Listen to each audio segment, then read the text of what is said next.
José de Alencar foi um romancista, dramaturgo, jornalista, advogado e político brasileiro. Foi um dos maiores representantes da corrente literária indianista e o principal romancista brasileiro da fase romântica.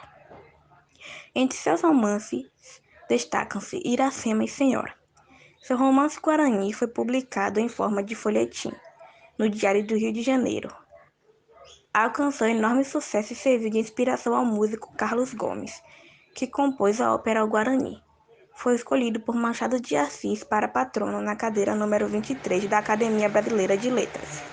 José Martiniano de Alencar Júnior nasceu no sítio Alagadiço Novo, Messejana, Ceará, no dia 1º de maio de 1829. Era filho de José Martiniano de Alencar, senador do Império, e de Ana Josefina.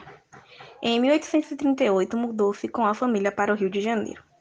Com 10 anos, José de Alencar ingressou no Colégio de Instrução Elementar. Durante a noite, presenciava os encontros políticos de seu pai. Em sua casa, tramou-se a maioridade de Dom Pedro II, decretada em 1840. Com 14 anos, José de Alencar foi para São Paulo, onde terminou o secundário e ingressou na Faculdade de Direito do Largo de São Francisco. Em 1844, ao ver o sucesso do livro A Moreninha, de Joaquim Manuel de Macedo, resolveu que seria escritor de romances. Entregou-se à leitura dos autores mais influentes da época, como Alexandre Dumas Balzac, Lord Byron, entre outros. Em 1847, com 18 anos, iniciou seu primeiro romance, Os Contrabandistas, que ficou inacabado. Em 1848 foi para Pernambuco, onde continuou seu curso na Faculdade de Direito de Olinda, concluído em 1851. De volta a São Paulo, levou o esboço de 2 romances históricos, Alma de Lázaro e O Ermitão da Glória, que só seriam publicados no fim da vida. As Minas de Prata de José de Alencar é uma espécie de modelo de romance histórico, tal como este tipo de romance é imaginado pelos ficcionistas. Foi publicado 7 anos depois de O Guarani, sendo a edição original de 5 volumes, em um total de 1000 páginas. A ação passa-se no século XVIII, em uma época marcada pelo espírito aventureiro. É considerado o melhor romance histórico do autor. Sua composição é apoiada por estrutura narrativa coesa, a trama habilmente conduzida, ordena-se criando uma ambiência variada e riquíssima. O estilo é largo e primoroso, e o claro domínio sobre o desenvolvimento da narrativa impede que a trama avance ou recue em demasia por conta de suas voltas e reviravoltas. Constitui referência fundamental para a história da literatura romanesca. O livro retrata a Bahia do século XVII, com vários personagens envolvidos na história das lendárias Minas de Prata. Bom, o enredo se volta a partir do momento em que a fortuna prometida pelas lendárias Minas de Prata de Roberto Dias teria o poder de decidir o destino da colônia.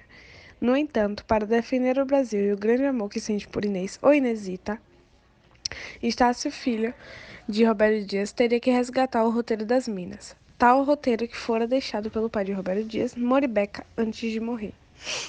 Estácio repassa uma carta deixada pelo próprio Roberto Dias, pai do rapaz. A carta escrita à mãe do moço há cerca de 4 anos ainda estava selada, mas trazia grandes informações. Contudo, o maior problema do rapaz é o de ter um grande poder nas mãos sem saber usá-lo corretamente.